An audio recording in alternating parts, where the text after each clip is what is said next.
என்னை தேடும் இறைவனே, உம்மை நாடி வருகிறேன்.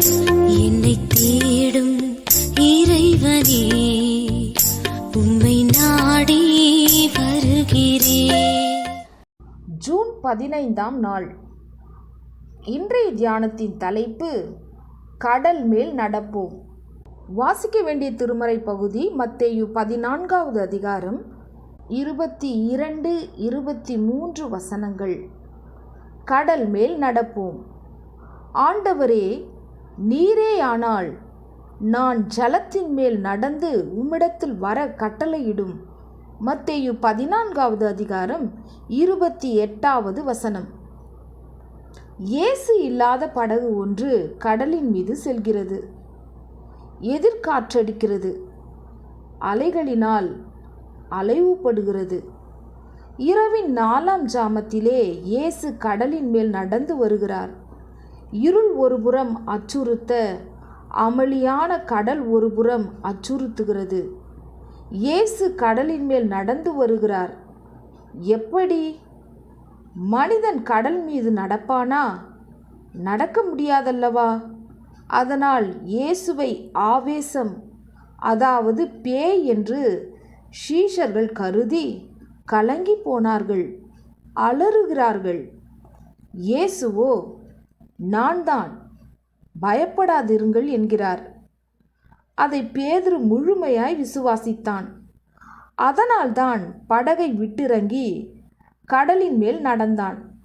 உண்மையில் ஜலத்தின் மேல் நடந்தான் என்று 29ஆம் வசனம் கூறுகிறது. அவனுக்கு மட்டும்தான் அவர் இயேசு என்ற விசுவாசம் இருந்திருக்கிறது. வேறு யாருக்கும் அந்த விசுவாசம் இல்லை, துணிச்சலும் இல்லை. காற்றோ பலமாய் வீசுகிறது. பேதுரு தன் பலத்தை இழக்கிறான், பயப்படுகிறான், அமிழ்ந்து போகிறான். அமிழ்ந்து போகையில் ஆண்டவரே, என்னை ரட்சியும் என்று கூப்பிடுகிறான். இயேசு கையை நீட்டி அவனை பிடித்து கொள்கிறார். அற்ப விசுவாசியே, ஏன் சந்தேகப்பட்டாய் என்று கேட்கிறார். மனிதர்களிடம் இருக்கும் விசுவாசம் அற்பமானதுதான். அந்த அர்த்த ராத்திரியில் அலைமோதும் கடலின் மீது தானியேல் நின்றாலும் ஆபகுக் நின்றாலும் கூட பேதுருவைப் போல பயந்திருப்பார்கள்.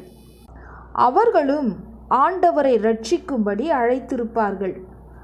மற்ற சீஷர்கள் படகில் இருந்தார்களே, அவர்கள் இயேசுவை ஆண்டவர்தான் என்று விசுவாசித்தார்களா? ஆவேசம் என்றே நினைத்தார்களா? கடல் மீது நடக்க வேண்டும் என்ற துணிச்சலான ஆவல் ஏன் அவர்களிடத்தில் இல்லை? நாம் யாரை போல இருக்கிறோம்? பாதுகாப்பாய் படகுக்குள் இருக்கிறோமா? பேதுருவைப் போல கடல் மீது காலை வைத்துவிட்டு இயேசுவை நோக்கி கூப்பிடுகிறோமோ? சாதிக்க வேண்டுமானால் இயேசுவை நம்பி அலைகளை தாண்டிடுவோம். அற்ப விசுவாசியானாலும் பேதுரு சபைக்கு கல்லானான்.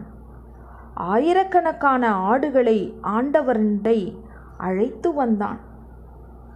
அற்ப விசுவாசியானாலும் பேதுரு சபைக்கு கல்லானான்.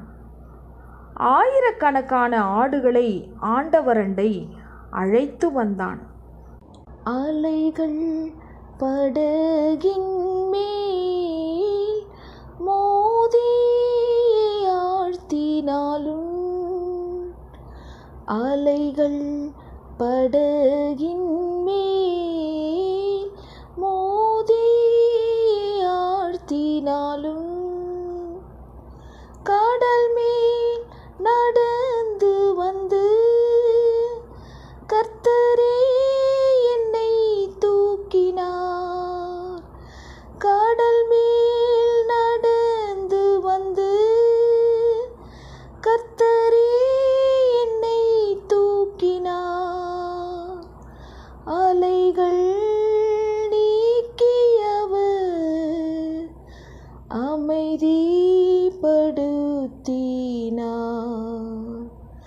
அலைகள் நீக்கியவர் அமைதிப்படுத்தினார். அஞ்சிடேன் அஞ்சிடேன் என் இயேசு என்னோடிருப்பதால். அஞ்சிடேன் அஞ்சிடேன் என் இயேசு என்னோடிருப்பதால். ஜெபம். சுவாமி, என் விசுவாசத்தை பெருக பண்ணும், சந்தேகத்தை அகற்றி போடும். ஆமேன்.